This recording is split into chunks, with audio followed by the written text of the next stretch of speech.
Welcome to today's National Operations Center of Excellence, or NOCO, webinar on the 2026 World Cup Mobility Strategies for TDM, co-hosted with the Association for Commuter Transportation, or ACT. NOCO has teamed up with ACT to address best practices on the implementation of mobility strategies for the 2026 FIFA World Cup and other large-scale planned special events with a focus on TDM. Mobility planning and transportation operations are essential to holding large-scale planned special events. You will hear about strategies that organizers of these events plan to use, or in some cases did use, to benefit the attendees and the local region. Although these plans and programs are focused on major international events happening in the U.S., such as the FIFA World Cup this summer, which those games will be starting this weekend, and next, which we're literally a year out from when the games start in Mexico, the 2028 Summer Olympics will also be referenced, and those are happening in LA. And there's also information that will be shared on other event strategies and experiences from other large events, as well as those that have happened in the UK. Today's webinar speakers are experts in TDM and mobility and operations, and they're going to share best practices and lessons learned for planned special events and how to safely and efficiently move people to enjoy some of the world's most anticipated occasions, all the while knowing that the entire world is watching. NOCO has been working behind the scenes for the FIFA World Cup through the coordination of a World Cup Resources Coordination Committee that began meeting last June. Participants from all 11 host cities, along with representatives from FIFA and the Federal Highway Administration, have been meeting monthly to share their experiences and strategies for managing the events that will be taking place in and around their regions. Participation from the group has been robust, with an emphasis on cross-communication and resource sharing. Discussions have included challenges on managing events in metropolitan areas, and the importance of resiliency planning, as well as the value and impacts dedicated committees and comprehensive transportation plans have played in shaping mobility plans that include addressing unique demands and challenges in each of the 11 host city venues. NOCO has helped coordinate and implement face-to-face workshops and peer exchanges to strengthen collaboration amongst the host cities by helping to align operational strategies and event planning with industry's best practices. The intended outcome is to enhance host city capabilities to effectively manage the unique mobility challenges that will lead to successful and well-coordinated events across the country. NOCO has been collecting and sharing resources and has housed them on its planned special events website, and you'll see a link in our chat for that website. This webinar is being recorded. A recording will be shared on our YouTube page and newsletter and will be available on the website within the coming week. To get the recording, please follow us on YouTube and register for our newsletter, and there'll also be a link that will be placed in the chat for that. All participants will be muted throughout the webinar, so please use the Q&A box on your Zoom toolbar for any questions for the presenters. For general questions or anything else, please use the chat box. We'll be doing a Q&A after each speaker. This webinar has closed captioning and transcription options as well. Access to those are also on your Zoom toolbar. Before we begin, I just want to thank all of you who are joining us today, and we are very excited to partner with ACT on this relevant topic for TDM and operations practitioners, and the link to Transportation Systems Management and Operations, or TSMO. NOCO plans to be at the upcoming ACT International Conference taking place August 3rd to the 6th in New Orleans. And I know last year we had a very successful engagement with many of you during the ACT conference, and we really are looking forward to talking with you more this year, so please stop by our booth. So first up today is Casey Murphy, who's ACT's Senior Director of Events. And Casey's going to give everyone some additional background on ACT. Casey? Thank you very much, Nick. Good afternoon and welcome. We're so glad you're joining us for today's timely and exciting conversation. With major global events on the horizon, including the 2026 World Cup, there's never been a better moment to explore how TDM strategies can help create more efficient, sustainable, and seamless mobility experiences for everyone involved. Next slide. Before we jump into the discussion, I'd like to take a moment to introduce the Association for Commuter Transportation, or better known as ACT. We're the nation's leading organization dedicated to advancing policies, programs, and innovations that support smarter commuting and reduce drive-alone trips. ACT is made up of a passionate community of TDM professionals representing public agencies, consulting firms, employers, academic institutions, and transportation providers, all working to build stronger, more resilient transportation systems. Next slide. If today's topics sparks your interest, you'll definitely want to check out what we've got coming up.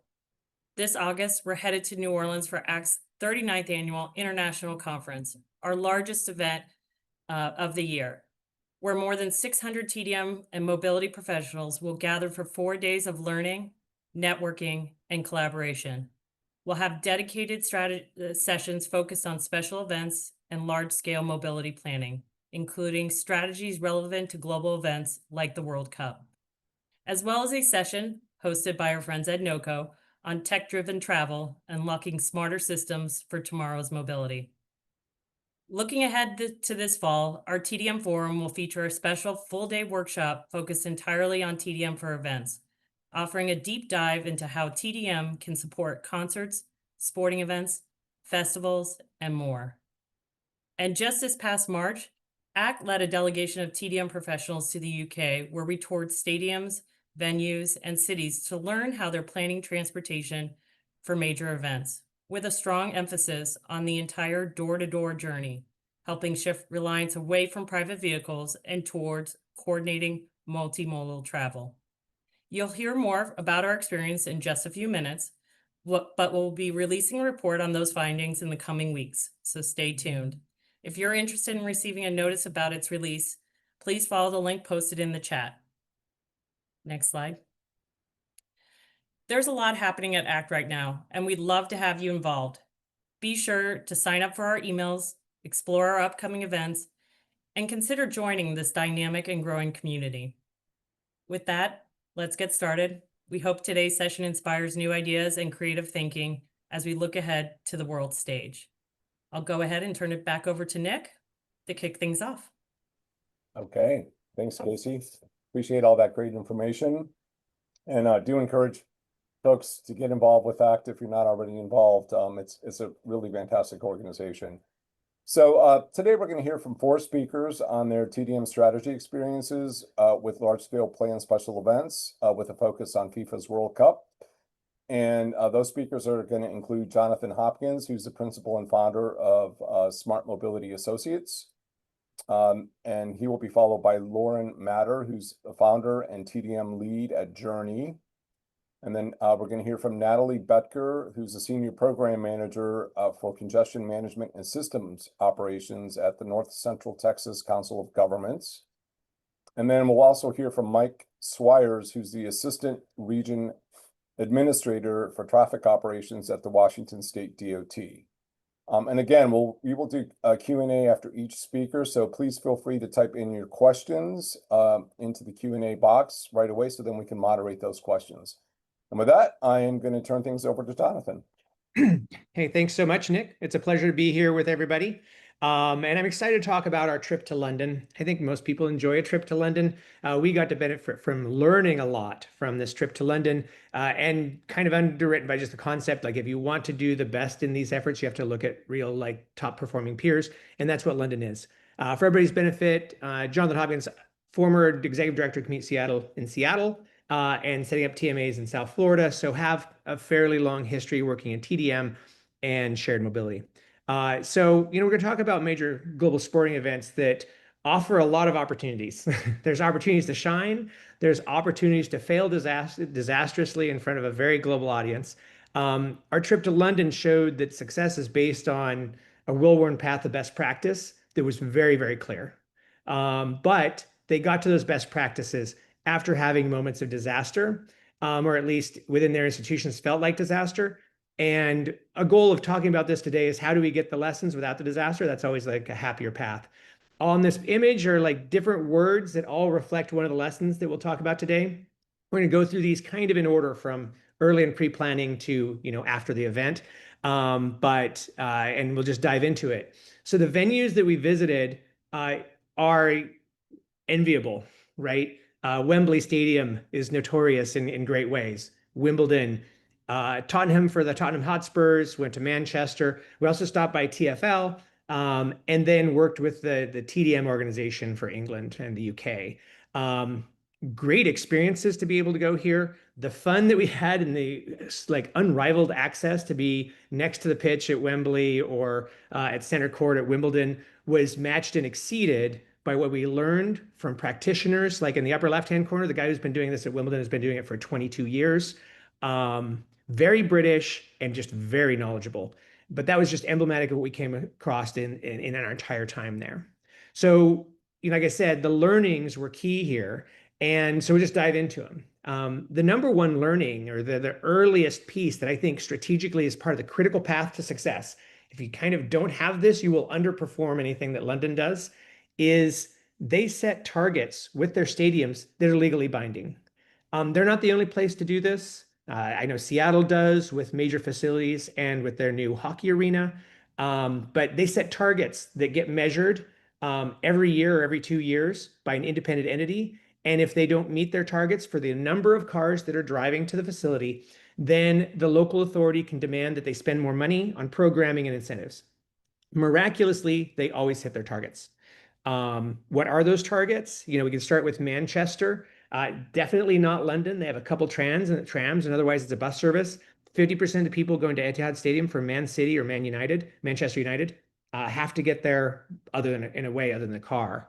If we go into outside the core of London, Tottenham Stadium for the Tottenham Hotspurs, they doubled their stadium size from 36,000 to close to 70,000 people, but the number of cars going to their stadium went down.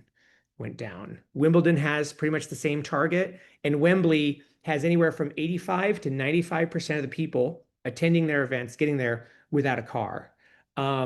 What's amazing about doing this is you end up like a lot of times in a stadium or a facility or an employer in the United States, their focus is on tickets and getting money in the door. And then they'll say, well, we can't do anything else. Like, what if they don't come and we don't sell out a concert and we don't make enough money, right? But if their pathway to being able to be in operation is they achieve the targets the city and local authority want, then everybody ends up on the same side of the ball. Like you have a rugby scrum, but there's only one team, and everybody is fighting for less congestion. And it works. It works in Seattle. It works in London. Second, if we have the World Cup a year away, we can't see anybody. It's a webinar, but is there anybody who wouldn't want to know how people are going to travel in a year? Like if you could know right now, like you're making all these plans, shuttles be here, trains are here. I wish we had trains maybe, or like whatever the case may be. Wouldn't you want to know how people are going to actually use that system? In London, they do.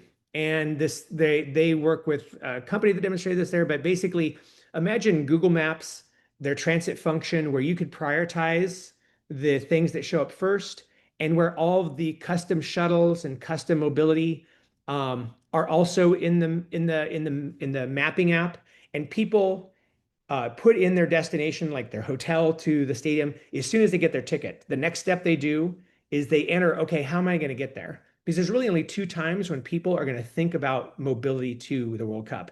It's when they're booking their hotel and their ticket, and when they're there the day of or the day before. And if they don't plan it out in advance, like we know less and they know less. So Wimbledon uses this. TFL has relationships here. It's been tested with, like the Commonwealth Games and others. Not only does it map you to the stadium, it maps you to the gate that you're supposed to go to for your tickets, which assumes extra importance if you have 2 teams battling each other who are violent rivals, right? You don't want them all going through you don't want them on the same shuttles. You don't want them the same anything.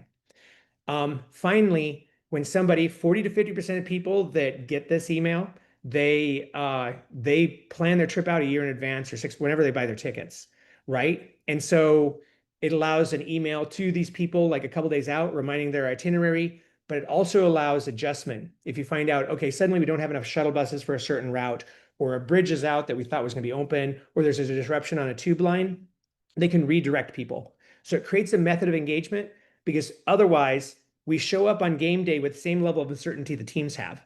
Like, we've thrown a bunch out there, but we'll see if we win, right? This sort of tool I thought was like number 2 behind setting targets to making sure things are successful. Number 3 is pretty straightforward.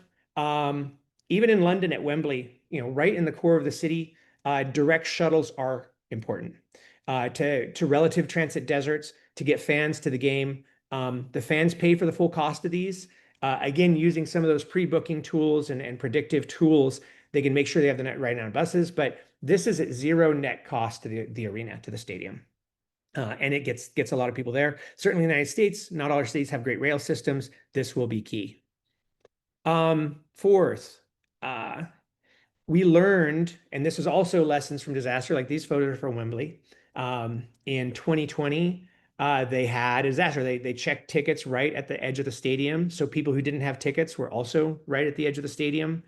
And we just kind of like learned that they have 3 different levels of security plans for Wembley, depending on the level of threat. Like Lady Gaga concert, pretty harmless. People just do the same thing they did at Wembley in 2020 for the Euro Cup. But if they have more contested matches, or they just expect, more challenges, then they have additional security perimeters, and their transportation plan and their security plan have to be tied. If you can't get people out fast enough, that can be a problem. If you have too many people in the wrong places, that can be a problem. And if they get too close to the stadium without a ticket, that can be a problem. Those plans must be linked, but that's Europe. This sort of thing would never happen here, right? Not so fast, right? A year ago at Hard Rock Stadium, just a few miles to the north of where I am right now, it wasn't just 2,000 unticketed people that got into the stadium, 7,000 did. They found people in HVAC vents, which is what people are climbing into now to get into the stadium. Escalators were destroyed by people going up it, people climbing over. They had 4 times the number of police that they had for a normal soccer event, and it wasn't enough. There should not be fans near your stadium that don't have tickets, is one takeaway, at least for like higher threat games. And we shouldn't plan our soccer events as if it's people going to a Lady Gaga concert, right? This is not necessarily the same. And so this is one of the fastest ways for a city to find disaster. In one of the events is not to plan appropriately from this, and the transport plan and the security plan are linked. And I guess I said, like, on this, like, fan is short for fanatic. Ask yourself why it applies here. Operations Center and ongoing communication throughout. This is the Manchester Operations Center that all roads and transit are coordinated through. So think of it as a mix of a traffic operations center and an emergency operations center, because you have to have, what if the power goes out? What if a bunch of different things, right? And so managing this thing with all hands on deck is giving it the respect that it deserves. So strongly recommended to follow this sort of approach. And this sort of approach, like of working together on the plans, matters from game day minus 360 all the way through beyond the end of the match. For examples why, again, from like disaster world, there's a game where the Great Northern Railway, like they changed their train schedules. It didn't match up with game times, and it also didn't match up with when the train drivers were told to show up, and it didn't actually just match with anything, right? And so there's people trying to go to major events, soccer matches that couldn't make it during like playoffs. There are people who couldn't exit those matches. None of the trains showed up, yada, yada. It has to be a team effort involving all team participants from the beginning. Great Northern Railway is never going to have that mistake again, but they had that problem because they didn't prepare in advance and think about all the contingencies, right? And so testing all of our plans with what could go wrong to make sure that we're not messing those things up, or that you're dealing with the exigent circumstances that you can't control, is really, really important. And we saw that in spades everywhere, managing tube stations and everything. Like the TfL managed tube stations, others managed the walk from the tube station to the stadium, but everything was covered down on. It's all coordinated. Finally, linger is the one I put on a sign on the first slide, but your peak demand is probably going to exceed your transportation capacity. So they do a really good job in London of getting some people to show up early. Sometimes that's a fan zone experience for some of these places, but here in Miami, fan zone and the stadium are 20, 30 miles apart. So getting people to show up early for great experiences and them to linger longer at great experiences. A lot better, a lot easier done in a more urban environment or a stadium, or just an experience zone around a stadium.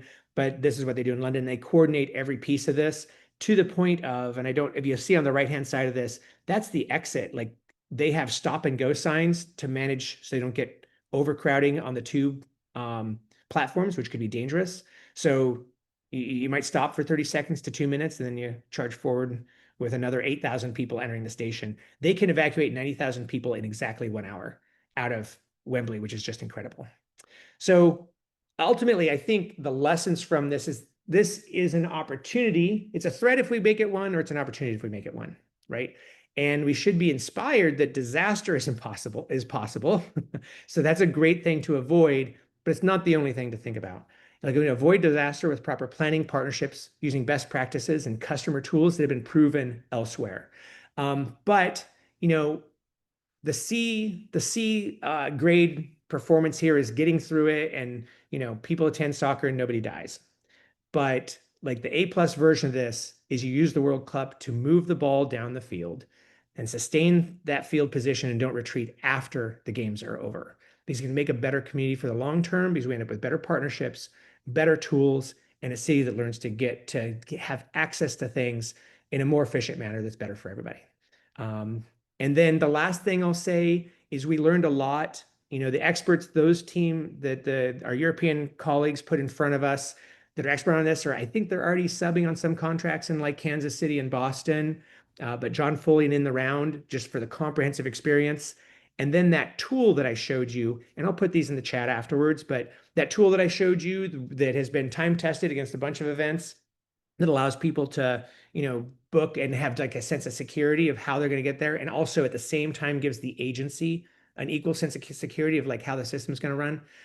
It's called USmart Thing. That's cheeky British words, I guess. But we'll put those in the chat if folks are interested, or you can contact me after for more questions. And with that, it's just a pleasure to be able to share this and to be examining like world-class performances. So here in the United States, we can do the same.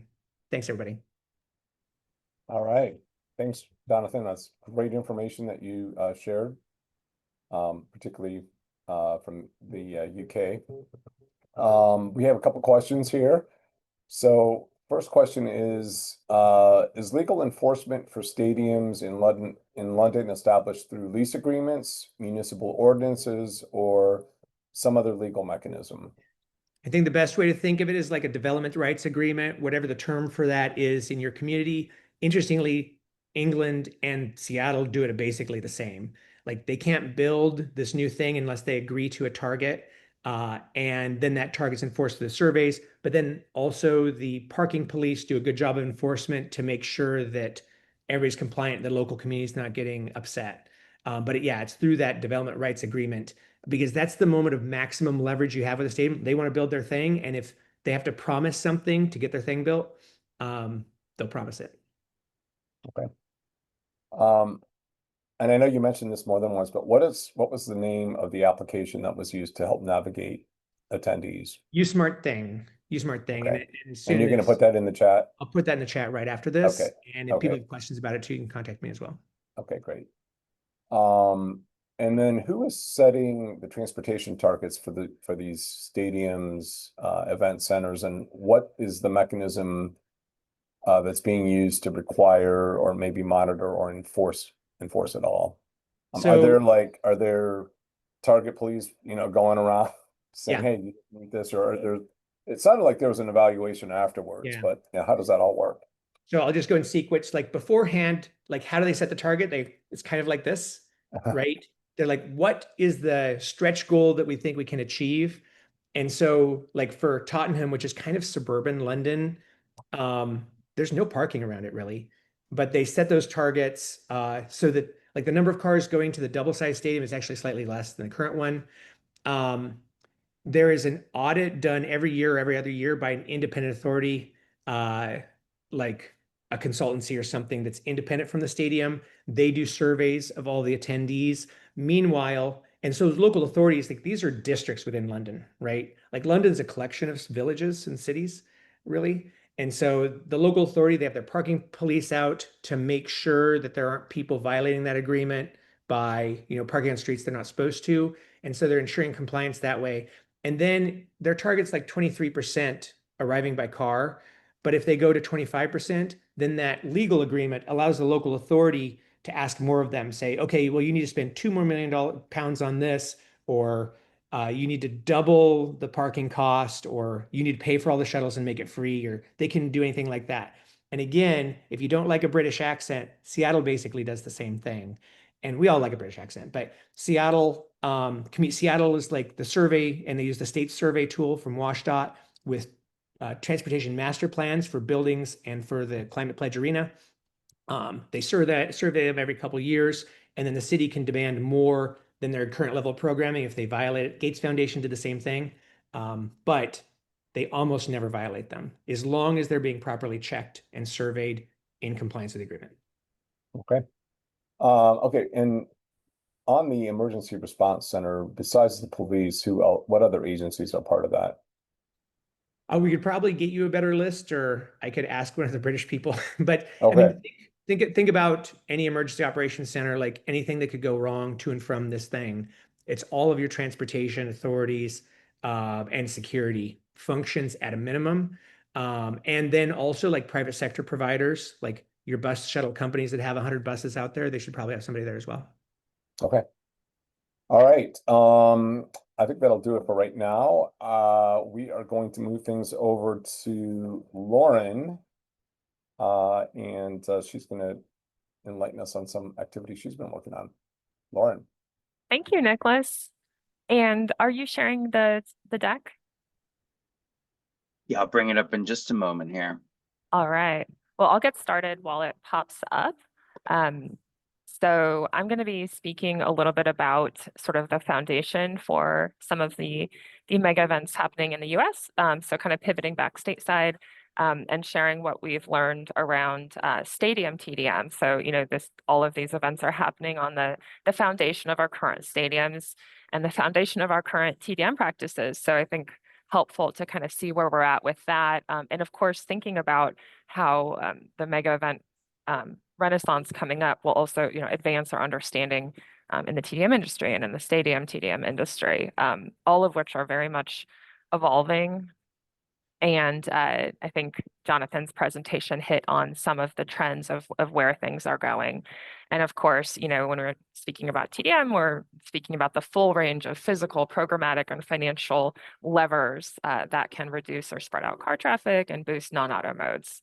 So the way that I think about TDM for stadiums, and then now increasingly, beginning on more and more on mega events, is that it really needs to mirror overall TDM principles. So the mode split target, so Jonathan referenced traffic caps. And of course, we've seen a full range of TDM tracking and metrics and targets in the US, whether it's mode split, a trip cap, some kind of target is really critical. So we know what we're working toward. And then in my personal practice, really love to highlight over and over again the role of parking and the role of transit. In they're just such heavy lifters. You have to play offense and defense with our trip target. And so those are two aspects of stadium TDM that I really feature in my work. Parking, of course, often a poorly understood component, and of course, a huge driver of car trips to the area. So absolutely critical to getting right. And then transit, I've learned so much from my current and past transit colleagues around the small details for improving transit integration to sites like this, the small things that really matter to boost transit mode split. And then, of course, having a strategy for every other mode. Different markets, travel markets, of course, there's slightly differing opportunities between them, walking, biking, et cetera. But making sure we have a strategy for every mode and knowing which ones can really hurt or help our TDM targets is critical. Next slide. Thank you. And the thesis, to cut straight to it, I just think TDM has a huge role with stadiums and mega events. in a couple of projects I'll cover shortly, I just heard a huge hunger for more vision on all of these topics. As a lot of you know, once you bake in the infrastructure, it's really hard to peel back and get to what you want. So particularly with new events and new stadiums, the opportunity to reset behavior is just massive. And I think a lot of you are probably, this topic is exciting because it's super hard. So the massive surge of transportation demand hitting a site over a really specific amount of time. And it's a unique trip type. So understanding where people are coming from and who they are, it really is kind of the Olympics of transportation planning. And I think that's probably why a lot of folks on this call are, excited about helping out and trying to figure it all out. It is a fun challenge. And I'm really heartened by all of the conversations happening to prepare for this. I think it's going to advance the industry. There's some really unique factors too. Professional sports leagues, they have a really high degree of control and relationship with their fans. A lot of communications channels that are really helpful to TDM practitioners, and a really obsession with the fan experience, wanting it to be good. And so connecting that to transportation is just a huge opportunity, because all of our all of our visits start and stop with transportation, and it can be a great experience or a terrible one, no matter which mode. And so making those connections between the sports team's goals and TDM practitioners' goals has been super helpful in getting buy-in on some of my past work. I think it's an unexplored area, and I'm just excited that we're all here today chatting and advancing the conversation. Next slide. And because I'm just talking about sort of stadiums in general, I just wanted to quickly flag that there are so many different ways that TDM and mobility folks can help out with stadiums. The earlier the better, like with anything. Of course, if you can get in on during siting conversations, then you can help with, more sort of land use integrations and transit integrations, the things that are really helpful. But if you can't, that's okay too. If it's a new venue or a new team or a relocation, you're resetting habits. And all of you TDM practitioners on the call know that, sort of in the behavior change world, that a new moment, a new event can be an opportunity to try something different. But don't be too scared if you can't get in before siting. There's so much you can do just bringing vision, strategy, if later on in the project, particularly if you can still get your hands on how parking is managed and on bus service planning in particular. But yeah, it's been great. There's been a lot of really interesting evolutions in the stadium world that I'll talk a little bit about a little bit later. And then I think this came through in one of the questions and in Jonathan's presentation, that the need for ongoing support, ongoing monitoring, ongoing data is massive. Next slide.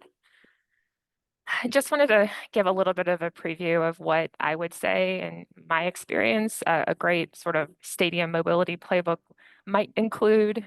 They're all going to be a little different. All of our transportation markets are so different. The opportunities vary. But I do want to just keep reemphasizing that starting with a goal is incredibly helpful. I'll talk a bit about how to get there, and then a plan for every mode. And I've mentioned this, but of course, parking and transit being really heavy lifters with how we're going to achieve our goals.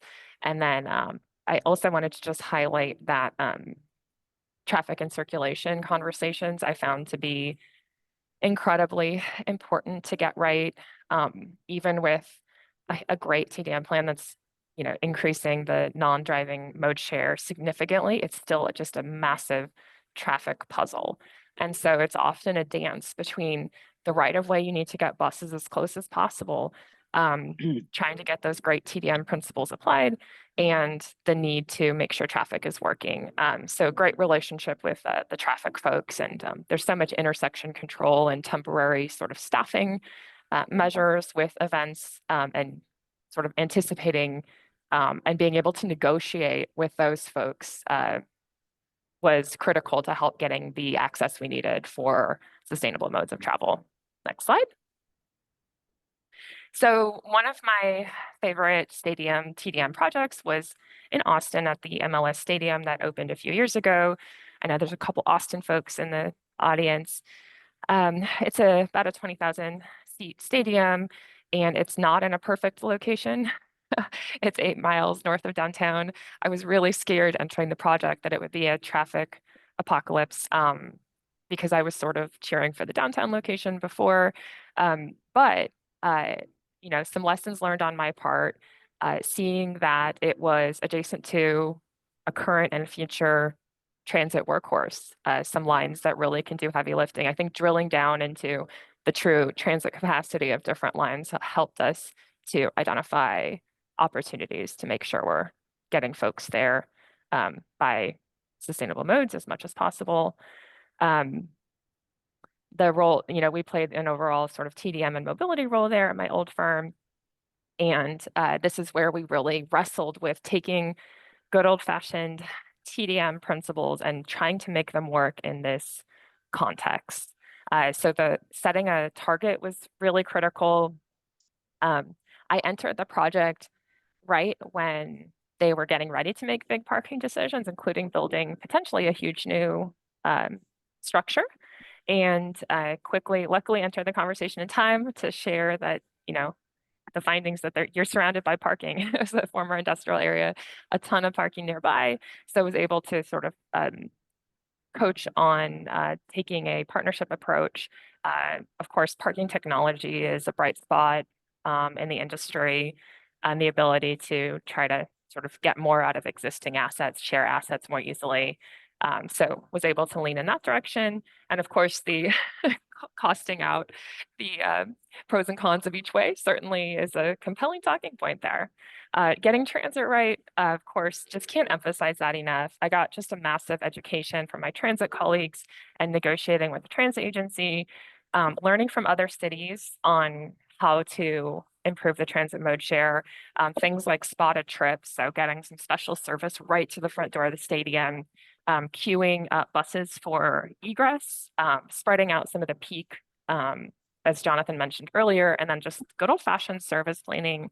How much service do you need?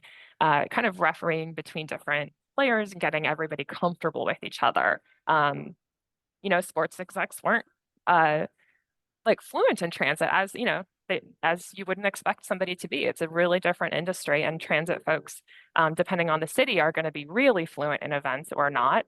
And so just kind of this education process of seeing what was possible. There was a moment where there was a huge push to do private shuttles, and costed it out and showed everybody, and my gosh, you'll never see what a great value transit is. Good old-fashioned high-capacity transit, once you start to cost out the alternatives, it really is just a wonderful public asset for large events like this. And not everybody outside of the industry will realize just what buses can accomplish. And particularly useful for getting closer to the stadium than a fixed rail or fixed line transit could. So some lessons learned. Loved the opportunity to set culture from day one. I learned a lot about the relationship between a sports league and their fans. That was pretty interesting. This is a part of town with not a great mode split. And so really proud of everybody involved and the transit agency for making it work to be able to set a new sort of best practice and get a better than expected mode split. I want to highlight one other experience on the next slide. I had an opportunity to interview a bunch of professional sports league operations and facilities folks in a past project, so sort of a peer research. And it was a pretty formative experience for me in my stadium TDM practice as well. There's certainly an increasing number of bright spots, but a lot of challenges. I mean, these operations and facility leaders were trying to undo past mistakes, so past physical planning mistakes, often in the form of how parking was set up, and including sort of the transit integrations depending on the site. And so a lot of just frustration and expression that it's harder to undo challenging TDM decisions than to do new things well. So that was a really interesting theme, and just emphasizing what something Jonathan said earlier, a strong strong words of wisdom to set a vision and target early, have a multimodal vision. That was something I heard over and over again. So just wanted to pass that along today. Next slide. I did come across a paucity of stadium travel information. The need for this data, I think, is huge. Knowing what has worked, what can work in different contexts. I was really interested in sort of how stadium mode splits matched city mode splits, like were there surprises? And I did find that there were a lot of cities that had worse stadium mode splits than I thought. So on this particular graph, red is transit. And there's some markets that I was just a little surprised that we weren't getting better outcomes. And so I think that's why I'm excited about TDM skill set here, because I think there's a lot of little things we can get right, and thinking multimodal and really agnostically across all of the different levers to try to improve these numbers. So I'd love to get my hands on more of this data, and I'm sure that's a shared interest here. But yeah, this need to know what has worked is huge. Next slide. And I think there's massive opportunity for stadium TDM. As I know from sort of some of my background in parking management, folks attending events are flexible. They need a great experience, they want to have fun, but they are not expecting to park at the front door. So this is a huge opportunity for folks like us to introduce great solutions. Next slide. And somebody earlier did ask about setting targets. I wanted to share my experience there because I was very much humbled by that task, and I like how it turned out for some of my past work. So we started with a lot of market analysis to understand where people are coming from, and then grounded our mode split target in the mode split of the city, of the neighborhood, of the region, of peer teams. That's why I was digging into all the stadium research.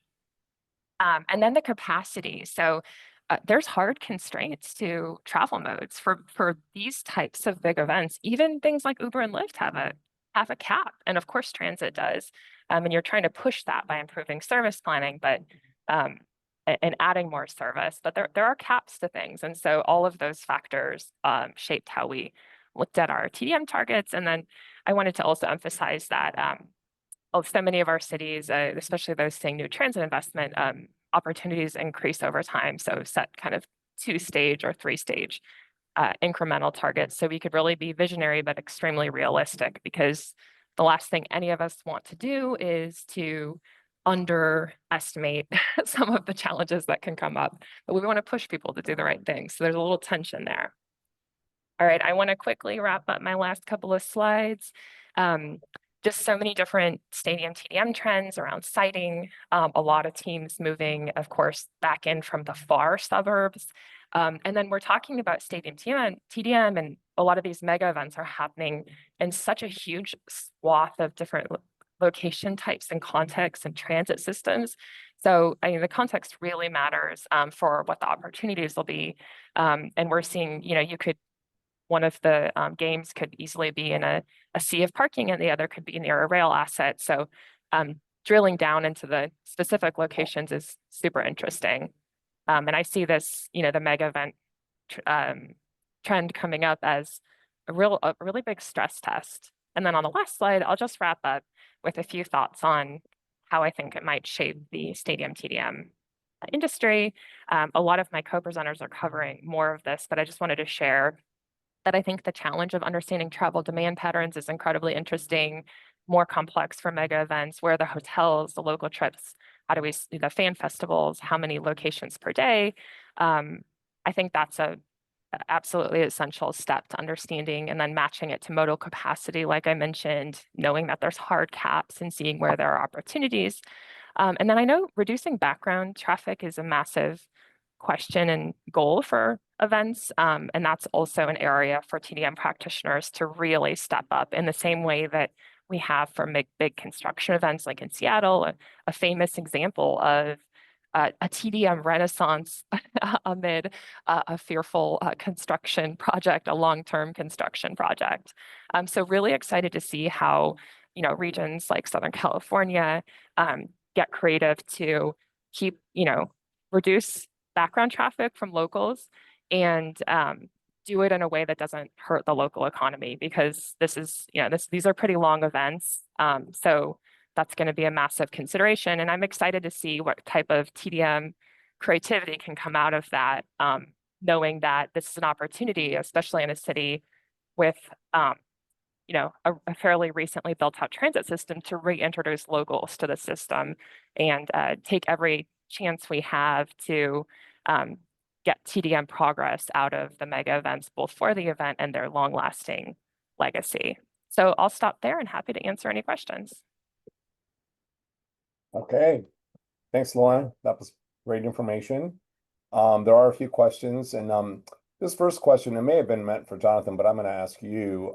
When it comes to communication strategy with some of the TDM agencies, what has your experience been with that? Prior to the events and then during the events, what have you seen, and what are some of the best practices?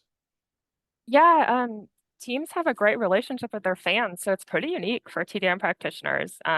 For professional teams, I was shocked at the season ticket holder numbers were really high. And you know, of course, everyone knows these days you start and stop with the ticket apps.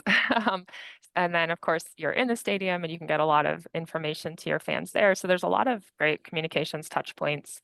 And of course, those will be different for mega events, but some will be similar. But yeah, I basically found there was more opportunity to communicate, like in the same way that there are with employers, than the average public. You have a relationship with who you're trying to reach.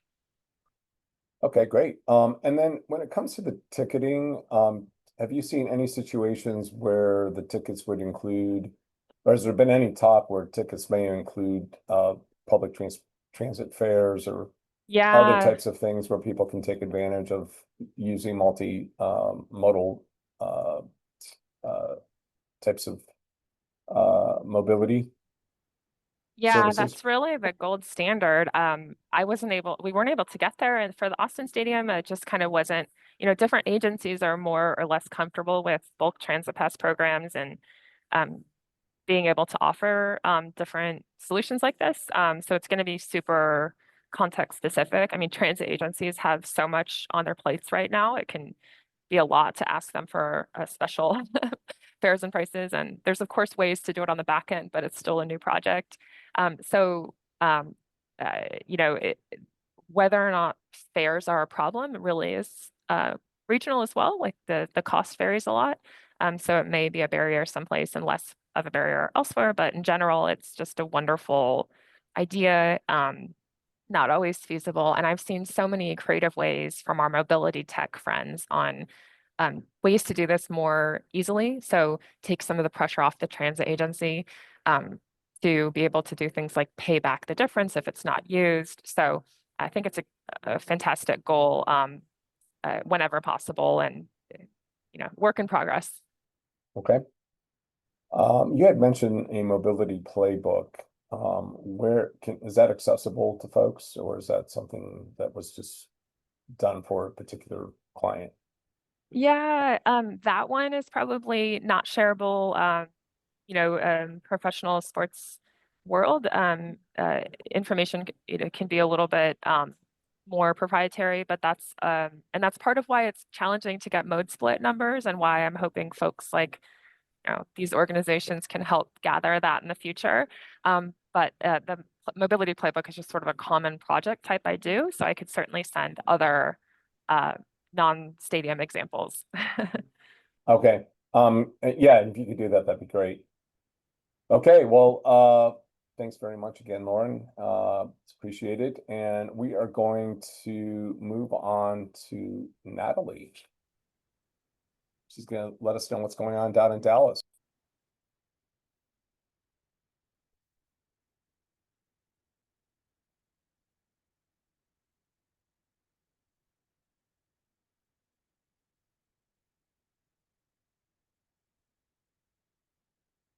started. I appreciate the opportunity to talk today about work that we're doing in Dallas to prepare for the World Cup next year. And so there's several items that I'll touch on that deal with travel demand strategies. So first off, one thing that we're looking at is what matches are held on what days. And so for our region, we have 9 matches. We have 7 that are going to be held during the weekday, which those are the ones we're really have some focus on when it comes to travel demand management and looking at that background traffic, because we don't know what time of the day those will be held, but they could coincide with our peak hour travel. And so those are ones that we have a lot of focus and are interested in learning more about the time of day that those matches will be held. And then we have 2 weekend matches, one on a Sunday and one on a Saturday. We also have interest in those in the background traffic as well, because that varies on the weekend compared to the weekday.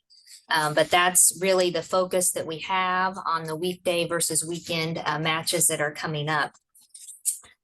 The next slide, you'll see that our region has multiple venues across it. And so this does help us spread the demand across multiple areas. But in the middle of this slide, you see Dallas Stadium. That is where the matches will be held in the city of Arlington. And then the other 2 primary focus areas that we have are, one, our Fan Fest is going to be at Fair Park. That's in Dallas. And then we also are hosting the International Broadcasting Center, which will be held at the K. Bailey Hutchinson Convention Center in downtown Dallas.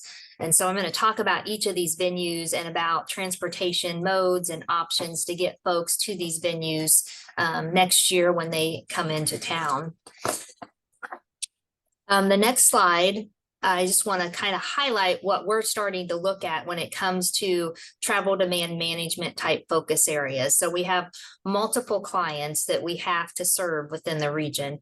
Fans attending the event. So for those folks, we're really looking at routing, depending if they're driving. We want to provide specific routes based on their origin and their destination to what lot they might be arriving at, as well as modal options and making them aware of what options they have to get to and from the stadium. In addition to that, we got to think about the businesses. The businesses are happy that folks are coming here, but then it could cause some problems with their hours of operation and things like that, getting folks in and out, deliveries to their locations. And so making sure we engage them in our plans and understanding when events will be taking place and the peak of the congestion within our region.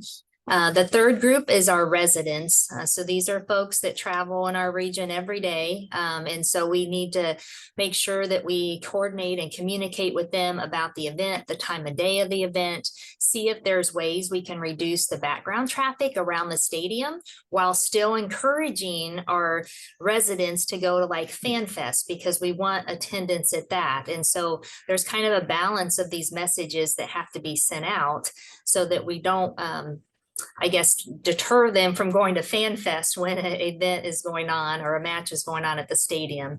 And then we'd also be looking for possible adjusting work hours or remote work for folks that do have the ability to do that during the match days, specifically those 7 weekday events that we have. The media obviously plays a large role in getting this message out to our residents and our businesses. And then in addition to them, we have our operations agencies. And so these agencies would be dealing with retiming of signals, restricting construction during the matches. Again, we want to have everything open that we can. We want as much capacity on our transportation network as we can, and then managing traffic congestion due to crashes or incidents or other types of things. So these are really our focus areas of the different clients or users of our system that we have to think about as we begin to put these plans in place, and then what role they play in helping us with the demand on the system. The next slide, I just cover here. So our initial draft that was due to FIFA in March, we had to come up with a modal split. You'll see this is very different than what Jonathan had presented in England. We in Dallas area, we have quite a bit of parking around the stadium itself, but we do expect a larger than normal mode shift to transit because of the type of the event. World Cup usually has a higher transit mode than our normal events that are held at the stadium. So we have increased this modal split for transit. When you combine bus and rail, we're looking at about a 34% split here. For those transit modes, we're still estimating a large split for automobiles, and then a little bit for rideshare and walking. There are some hotels close enough to walk to the stadium, and then the rideshare, we're continuing to work to understand what we think that split might be. And I'll talk through some of that as we go through the presentation itself. This first focus I want to make is at Dallas Stadium. So the expected attendance at these events is greater than 70,000. We do have, like I mentioned, a large amount of parking around the stadium. Even with FIFA reserving over 8,000 of the spots, we have over 30,000 spots around the stadium for folks to use. And I will note, we don't have a fixed transit service that's provided to these events. And so it's really important to us to make sure that we utilize our commuter rail, which it runs north of the stadium. And then I'll talk about this as more when we get to the transit component. We have a backup system for the bus bridge. I will mention, if you look at the map, I know it's kind of small, but there is, similar to what Jonathan had mentioned about security around the stadium, we have kind of 3 levels of monitoring how many folks can get close to the stadium. One is for our transit service. Right now, we're proposing that they check their tickets as they get on the transit service to the stadium, the shuttle that comes to the stadium. I'm sorry, can you go back one more slide there? And then the other thing is, the other security parameter is around the stadium. You see that red line. So there is an outer security perimeter, and then there's the security check when you get to the stadium entrance points. In addition to that, around the stadium, we have reversible lane control signals that will be activated, getting folks in and out of there as part of this, and it'll be continued to monitor where traffic congestion occurs and how to adjust signals and other things to help with the demand management. In addition to that, I mentioned we'll be working as folks purchase parking passes and permits on looking at their origin and what lot they're purchasing that parking permit in. And so we can direct them on different routes. Again, so we don't overload one route to the stadium. We want to make sure we disperse that load across all the roadways to get to and from the lots where they may have their spot reserved. On the transit side, which is the next slide, again, we focus on redundancy within our system. So the transit system itself, again, we're trying to carry 34% of the modal split on transit. So the primary component is this commuter rail line that runs north of the stadium. It's the double kind of dark blue line that's provided up there. The stadium is south of a transit station, the Centerport transit station. And there's a few things with this particular effort that we plan. So commuter rail line to the Centerport station, and then we'll have shuttle buses that take them from the stadium down to the Centerport station down to the Dallas Stadium, getting my words mixed up. And so there will be a dedicated lot close to the stadium in which it's a transit dedicated lot that we plan to use. We'll be looking at walking paths from the lot to the stadium itself for the matches. And we've also making lots of improvements to sidewalks, to signage, to wayfinding items to get folks from the lot to the stadium, and making sure we have the capacity for pedestrians to travel along those routes.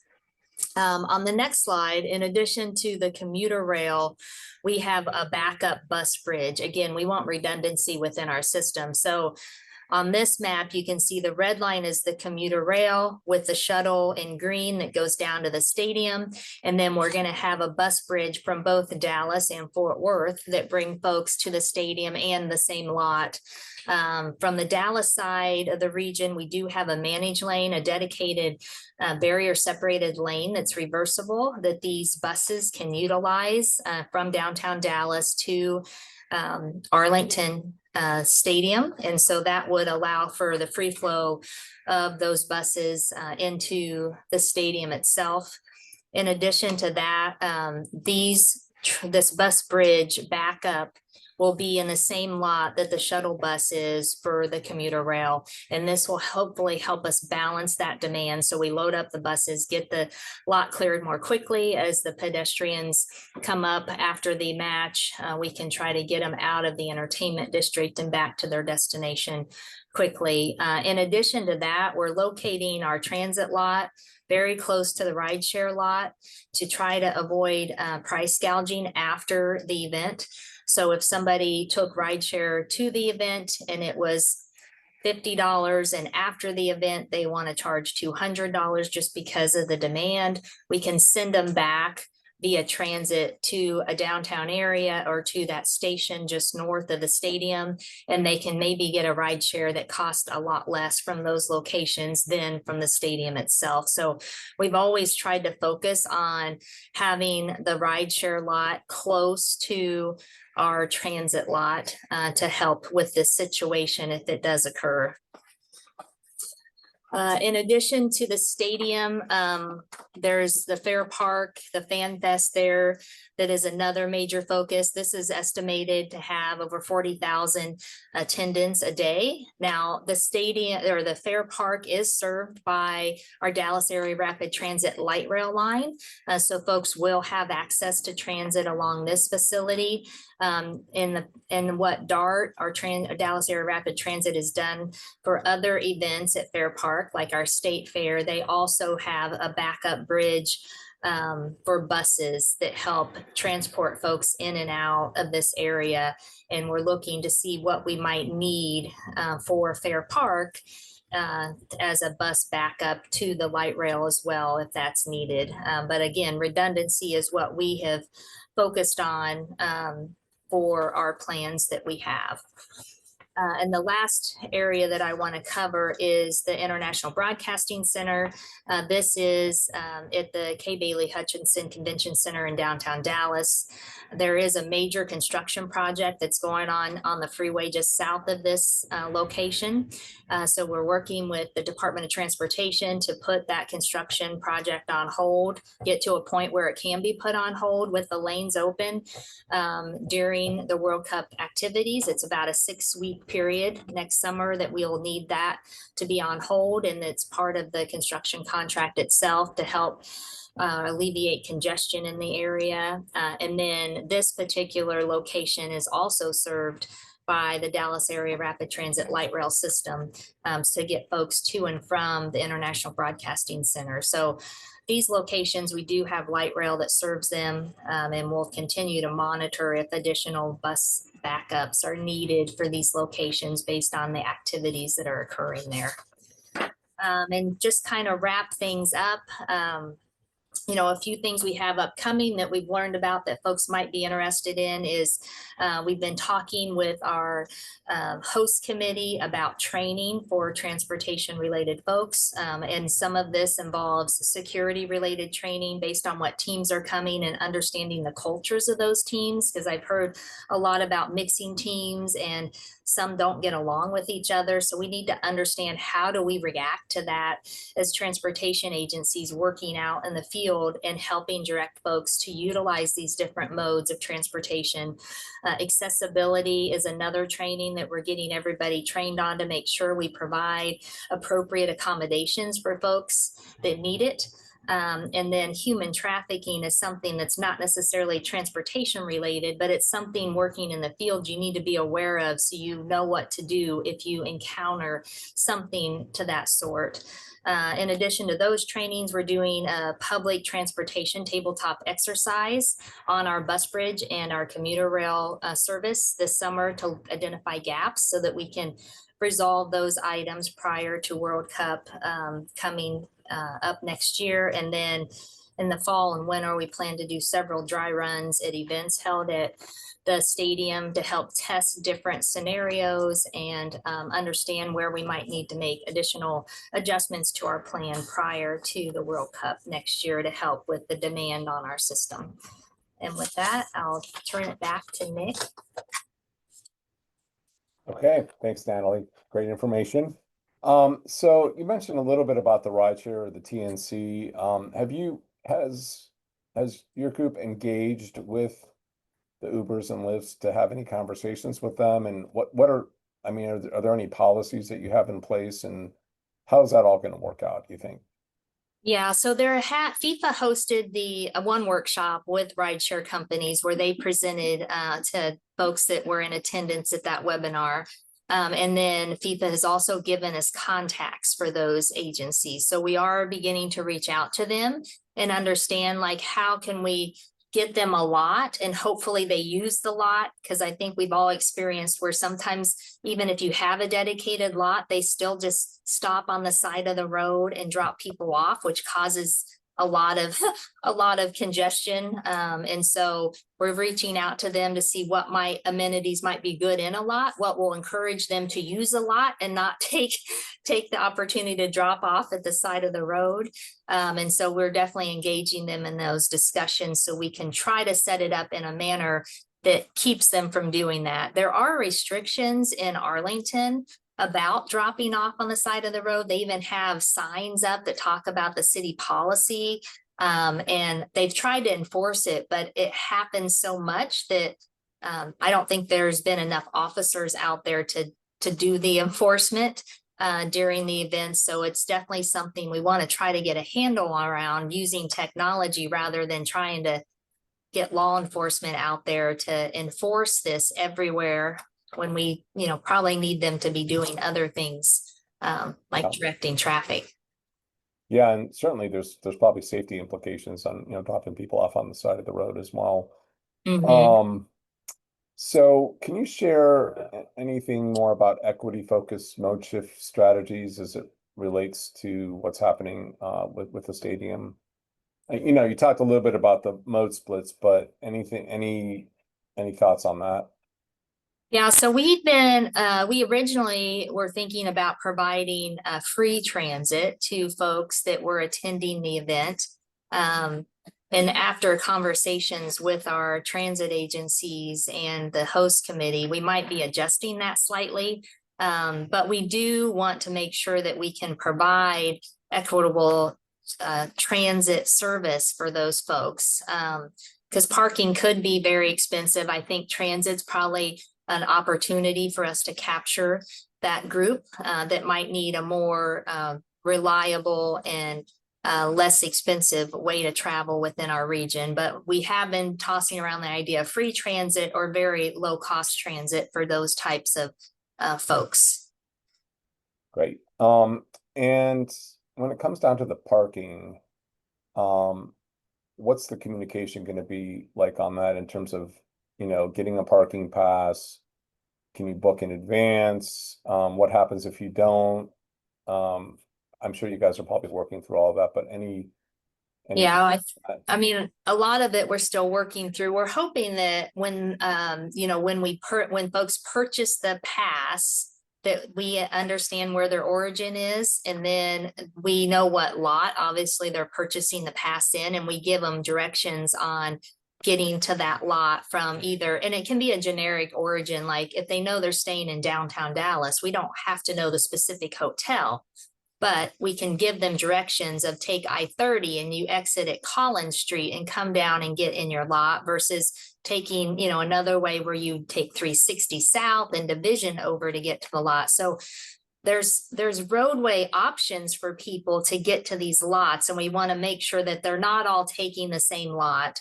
We also will try to work with like Waze and Google, because if folks decide to use navigational services to get to and from these lots, we might be able to, you know, we have been working with Waze recently. And so we're hoping we can utilize some of those navigational services to help us not have everybody take the same route to and from the stadium, because that would just cause gridlock if everybody just, you know, decided to do that. And so we're having good success talking with them. Okay, and I know that you and your committee groups there have put in an enormous amount of work on this. So what types of thoughts do you have on what'll happen after FIFA? Do you think that some of the efforts that you put forth are gonna be used long term, and, you know, for other like major events and that type of thing? Because I know you probably already have events there, but anything that you think would carry over? Yeah, I mean, we've used the routing system in the past, so that really came like routing from origin to the specific lot. That came about when we did the Super Bowl back in 2011. So we've just Okay. continued to refine that effort. We did offer transit during some of these mega events. So we have offered that for other events. The Super Bowl, we offered it, some NCAA playoff, Final Four playoff games.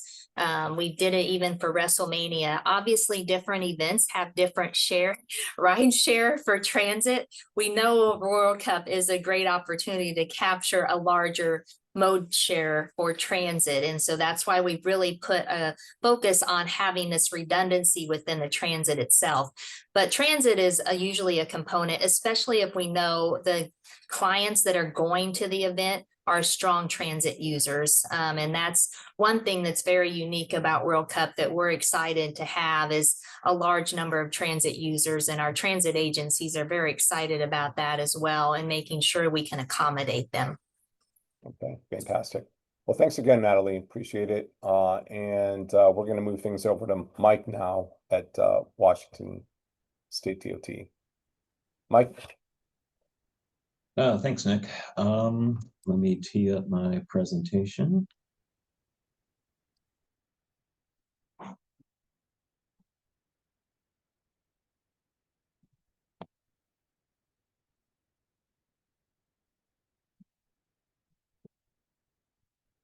Hopefully that's coming through. Looks great. Okay, Good. thanks. Yep. All right, so my name is Mike Squires. I'm the Assistant Region Administrator for the Washington State DOT Northwest Region, part of the Seattle host city group. I'm not directly part of, or the state isn't directly part of the LOC, but we are coordinating, collaborating with the team, the members of the LOC. So I wanted to touch on some of the same things that Natalie just covered from the state transportation system perspective. Our focus is more on regional mobility, making sure people can get into Seattle or through Seattle, depending where they're going. If they're not going to one of the games, people just need to get about their regular daily life. Okay. So similar to what Natalie showed, the calendar that we've got for games is laid out here. There are 6 games taking place in Seattle, and then to our north in Vancouver, BC, there are 7 games. So we've got 13 between the 2 cities. We're about 150 miles apart. So we're expecting a lot of cross-border travel and travel up and down the I-5 corridor between the 2 cities, and even down through Portland, drawing folks up from down there. A number of games are back-to-back between Vancouver and Seattle matches. In a few instances, games are occurring on the same day. So again, the expectation is we'll see a lot of back and forth travel. Likewise, we've got games occurring on midweek days as well as weekends, and some of those are back-to-back with a game in one city on a Friday or Monday, and the other city on a Sunday, for instance. And obviously, we're going to have other events going on around this. There's concerts and whatnot that go on in Seattle. Major League Baseball will be continuing while not playing at the same time as one of the World Cup games. The activity and demand on city transportation facilities or regional facilities is going to be a continued pressure point. Taking a quick look at the Seattle region, the population of Seattle, just for context, is about 760,000 people. The greater metro area is about 3.5 million. If you're familiar with it, we're obviously surrounded by water. We have the largest ferry system in the US. We are very transit reliant getting into downtown or through town. So we've got an expanding light rail system.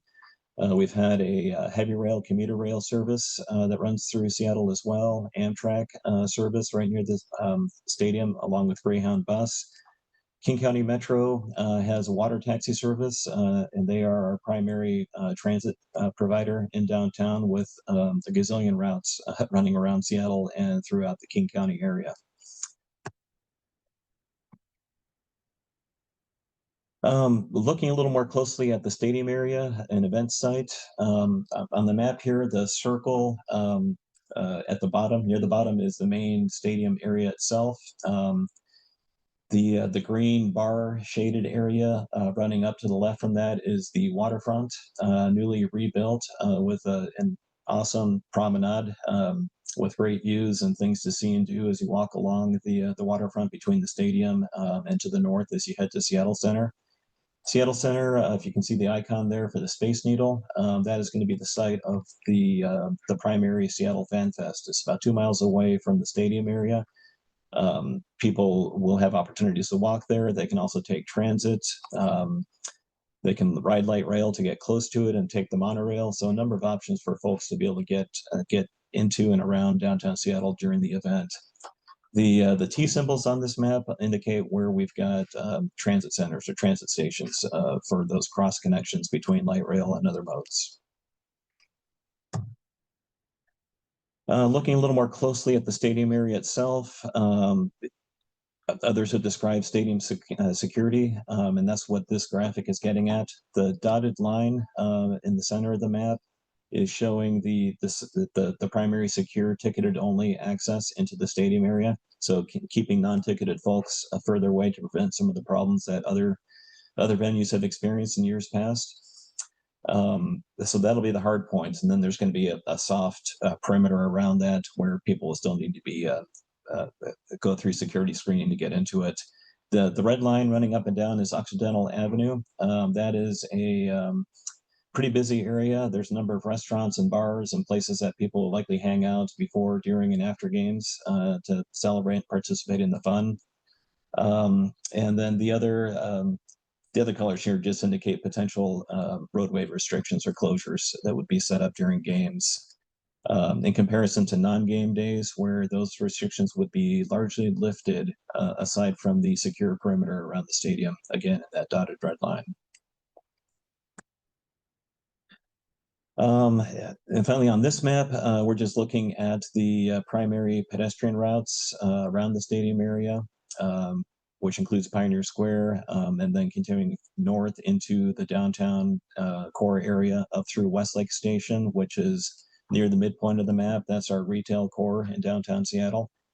So there's a lot of interest in making sure people can get around easily and safely between these different sites.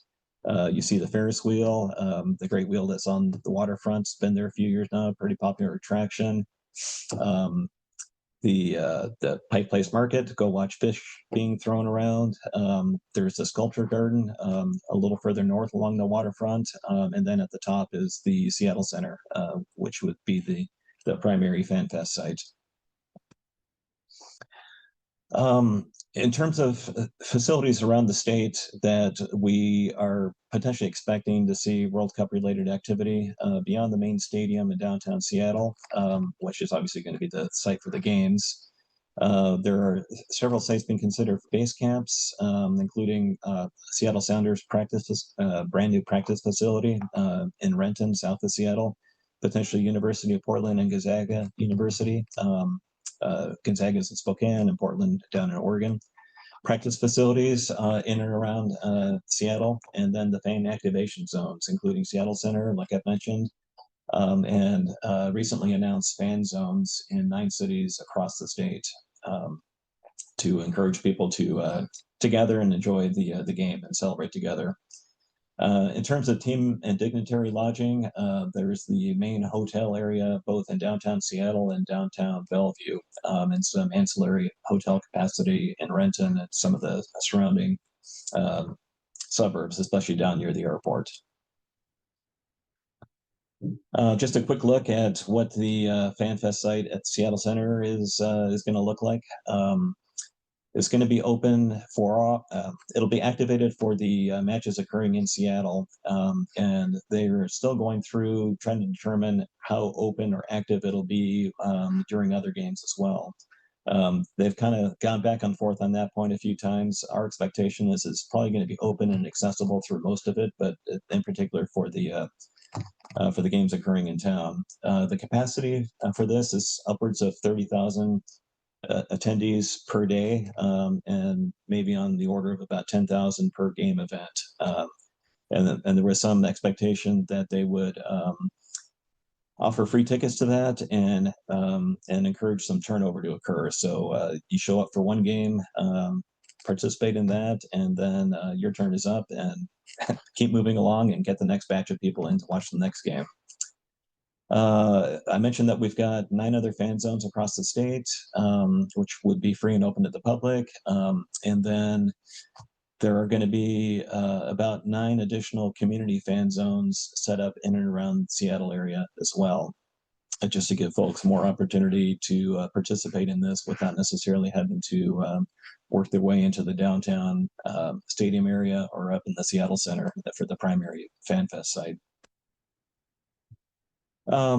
Switching gears a bit here, one of the things that we've been challenged with is funding for promoting and supporting these activities. And our legislature just recently wrapped up their session about 2 months ago and setting up our budget for the next 2 years. We operate on a biennial 2-year cycle from July on odd number years through the second June following. So our next biennium starts July 1st, 2025 through 2027, and they've provided funding for expanded transit service or transit hours. The numbers here are a little wonky. The $9 million, 40% would go to King County Metro. We think there was a clerical error when they set up the bill. The second red number, the 20%, is likely 40% that would be split between Pierce Transit, the county that Tacoma is located in, Community Transit, which is the next area north of Seattle, Kitsap Transit, which is on the west side of Puget Sound, and Sound Transit, which provides our regional rail service primarily. And then 20% to some of the outerlying transit agencies that we've got. $5 million in that vein. An additional $5 million is being provided for intercity bus expansion. So this is a bus system, bus routes connecting outerlying cities, mostly east of the Cascade Mountains, and I've got a graphic for that in a moment.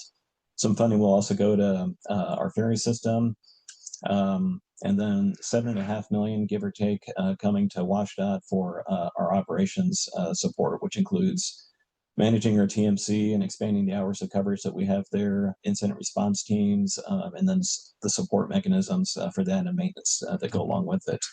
And additional funding going to the State Patrol for border support at the Canadian border. The red number down at the bottom, this wasn't my slide, I just borrowed it. It's just indicating the state did not provide any funding to the city or FIFA fan zone activities. However, the city has been funding the work that they've been doing themselves. Okay, so I mentioned we're focusing on regional mobility, and our intent here is to make sure people can get either into town for the games, or be able to get across town, or to go about their daily lives while these games are going on. So for the duration of the World Cup event between June 11th and last game in Seattle on July 6th, for the roadways shown in yellow or gold, we aren't going to allow any high impact roadway closures or lane closures. We do a lot of construction like everyone else does in the summer, and we have a couple of high impact projects on I-5 just north of downtown that's going to really jam things up, and we've required those projects to pull out and reopen everything while the World Cup is going on, again to facilitate mobility. The roadways shown in orange will have restrictions for closures, high impact closures that won't be allowed from noon the day before till noon the day after a game occurring in Seattle. And zooming out a bit, going north of Seattle up to the Canadian border, a similar restriction for back-to-back games between Seattle and Vancouver, BC.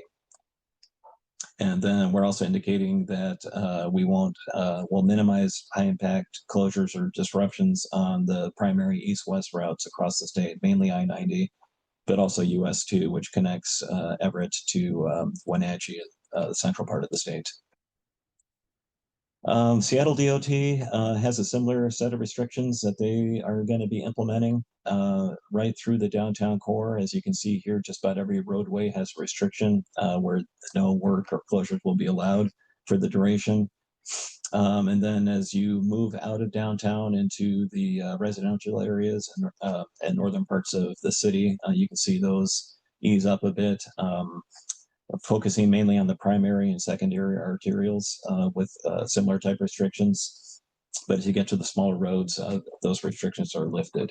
But again, it's the main downtown core will be open. It won't have any roadway closures that would impact traffic or folks trying to get around town or go to the events. Just a quick look at the intercity bus network I mentioned previously. So this is a state-funded network of transit providers that connect some of these outer-lying population centers. A couple of routes a day connecting from one end to the other on the different lines that you see here. And so the legislature provided additional funding support for more service hours during the World Cup.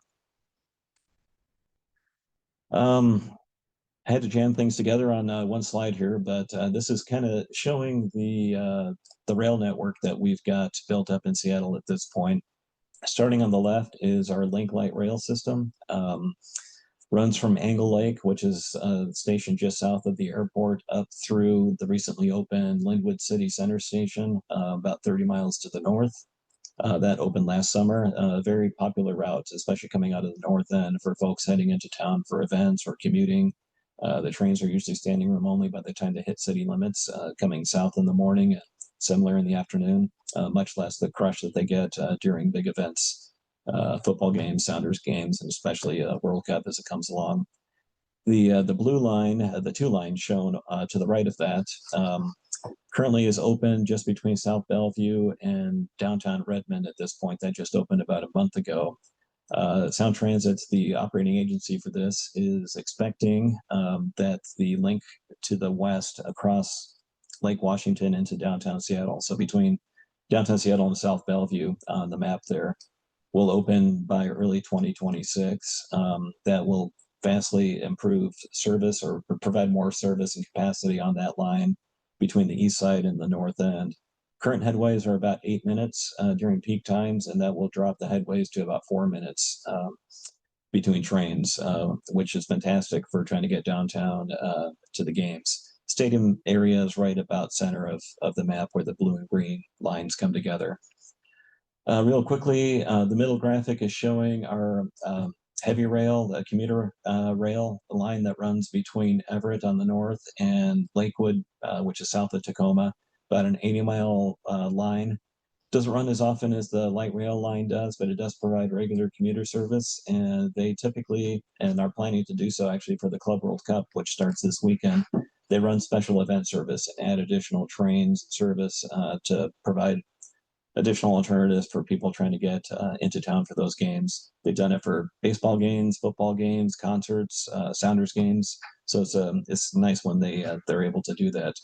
The issue they struggle with at times is a shared line or lease line that they have with Burlington Northern. So it's they're limited by what they can squeeze onto that with the regular service BNSF is providing. And then finally, over on the far right is the City of Seattle's operated streetcar system. There's 2 separate lines. Someday, hopefully, they'll join up in the middle and be one contiguous system. But for now, there's a line that goes from just north of the stadium area up onto First Hill and Capitol Hill on the right side. And then up around South Lake Union area, the Amazon part of the city is shown as well. And Seattle Center, where the Fan Fest site is taking place, is up in that area.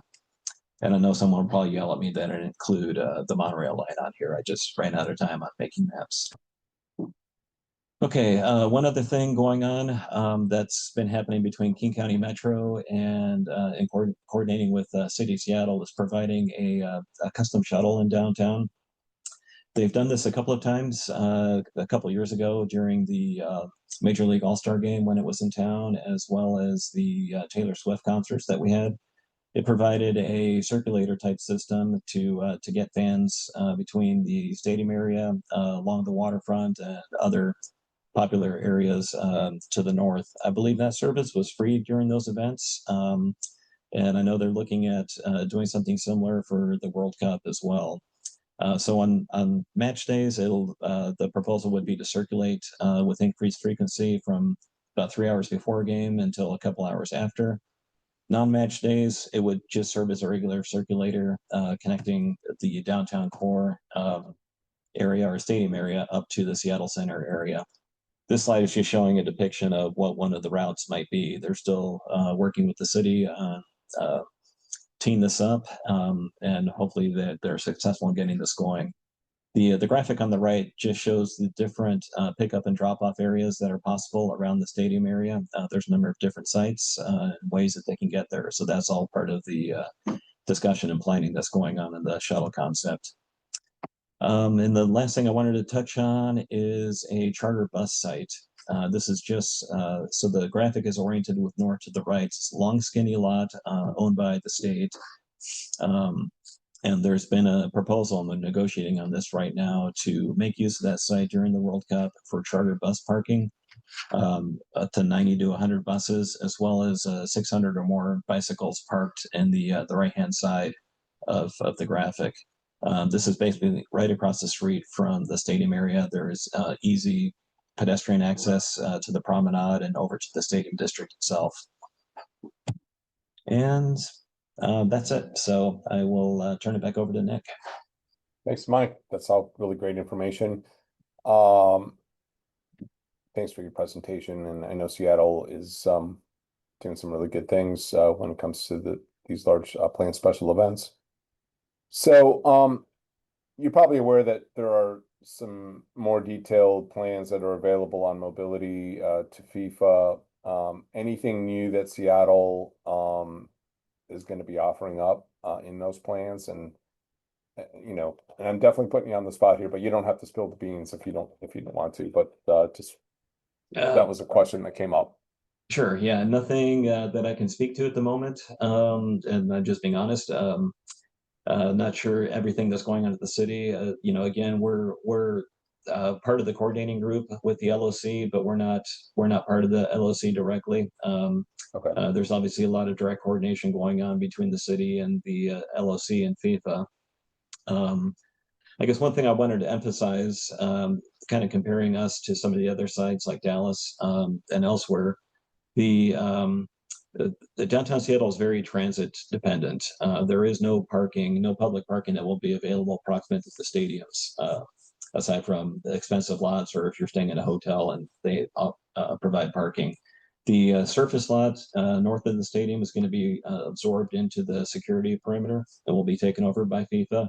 There are also 2 other large parking garages next to the stadium, one next to Lumen Field and the other is next to the baseball stadium, T-Mobile. Both of those will also not be publicly accessible. They'll be taken over for FIFA dignitaries, VIPs, team shuttles, and that sort of thing. So they'll be controlled and secure. So the public will largely be relying on transit, whether it's taking the bus, one of the train options, walking from wherever they might be to get into downtown for the events. I don't have a number on the mode split. I know it's pretty high, but I wasn't able to dig that up in time for this. So I don't want to offer a wildly incorrect number, but I know it's north of 50%. I just don't recall what the actual number is. Okay. Obviously there are going to be events going on up in Vancouver, and that's fairly close to where you guys are located. And then, there's going to be some, back and forth in terms of crossing the border. Any coordination efforts with that? And then just overall, and you may not be able to answer this because this might be a FIFA question, but has there been any concerted effort to look for ways to make the experience similar, not only between Vancouver and Seattle, but just across all of the 11 venues, particularly if somebody's going to follow their team, essentially, wherever they're going to go. Any thoughts on that? Yeah, I can't answer that really directly, but in terms of the connection between Seattle and Vancouver, there is a group coordinating on the border crossing activities. We also have a rail division that's been involved with Amtrak that runs back and forth. I know they were initially considering trying to fund additional service. I don't think that's been funded or going to become a reality, but there is still regular train service across the border. We are working to enhance and update our border crossing system and make sure that provides that's up to speed and working well and providing reliable travel info for folks that are finding themselves driving back and forth between the two countries and two cities, just so they know what to expect as they approach the border and what kind of wait times they might have to expect or plan for. Okay, well, I appreciate, again, all of the information you shared. I also, I know we're a few minutes over here, so I appreciate everyone hanging on here. I want to especially thank all of our presenters today. Also wanted to thank ACT for teaming up with NOCO on this, and I thank all of our attendees. And again, somebody asked earlier, will these presentations, will they be available? Yes, we will have the entire recording on our YouTube page. So if you want to sign up to our YouTube page, you will have that. We will also share the link with ACT, and they will get that out to folks as well. And I just wanted to thank everyone again, and have a great rest of the day. Take care.